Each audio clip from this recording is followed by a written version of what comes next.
i këtij organizimi të bërë nga PD-ja është që çështjet korruptive të dyshes Balluku-Rama të mos harrohen, siç është strategjia e qeverisë. Unë besoj që bijem dakord që sot edhe televizionet që nuk bëjnë lajm Belinda Ballukun janë duke marrë me protestën e opozitës. Pra duan apo s'duan ata, Balluku sot do të jetë në qendër të vëmendjes mediatike dhe të opinionit publik. Dhe ky ka qenë qëllimi i një organizimi që nuk shpenzon energji maksimale të strukturave tona, prandaj po e shpjegoja që nuk kemi njoftuar strukturat jashtë Tiranës, sepse do të jetë një protestë që do të vazhdojë ndoshta për disa javë. Dhe do duhet bijem dakord që Partia Demokratike, edhe struktura jonë, edhe mbështetësit tanë, kanë hyrë në vitin e 13 të opozitës. Nëse unë kam lexuar ca qëndrime edhe nga njerëz brenda Partisë Demokratike që thonë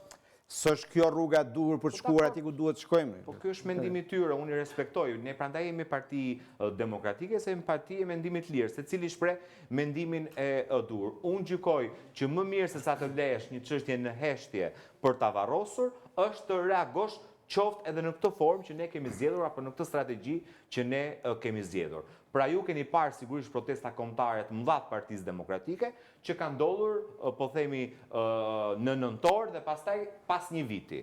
Nuk do të jetë ky formati, pra kemi zgjedhur të bëjmë një organizim të përjafshëm me energjinë e duhur për të përcjellë mesazhin që ne duam të përcjellim. Kjo është strategjia e vendosur nga kryesia e Partisë Demokratike, sigurisht edhe me këshillimin dhe pasi është këshilluar, qoftë me grupin parlamentar, qoftë me kolegjin e kryetarëve të Partisë Demokratike në të gjitha degët, kanë zgjedhur këtë strategji. Do të shohim nëse do të rezultojë efikase apo jo. Por me protestat mëdha, ne e kemi parë që as nuk është rrëzuar qeveria, besoj bijem dakord me të, edhe kur kanë qenë protesta me mesazh force, siç ju përmendët, pra nuk kanë ndodhur. Ndaj pyeta ku dojnë të shkoni, domethënë. Te kjo që unë po them.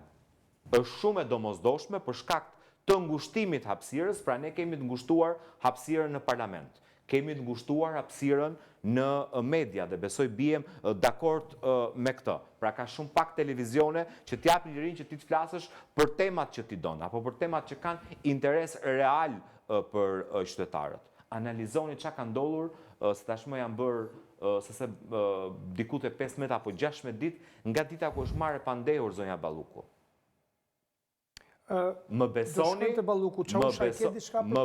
dhe një fjali, më besoni, mund t'jetë folur në mediat e tjera, përjashto median ku ne jemi, gjithsej 30 minuta në 15 ditë. Sepse strategjia e PS-s është ta varrosim. Jo më kot nuk flet as zonja Balluku, as Edi Rama, as një deputet i PS-s. Pra e pranojnë që kanë bërë faj, sepse nuk i japin llogari qytetarëve, nuk i japin llogari parlamentit dhe duan që kjo çështje të varroset. Nuk ka për t'u varrosur. Shiko, ka një mospërputhje mes qëllimeve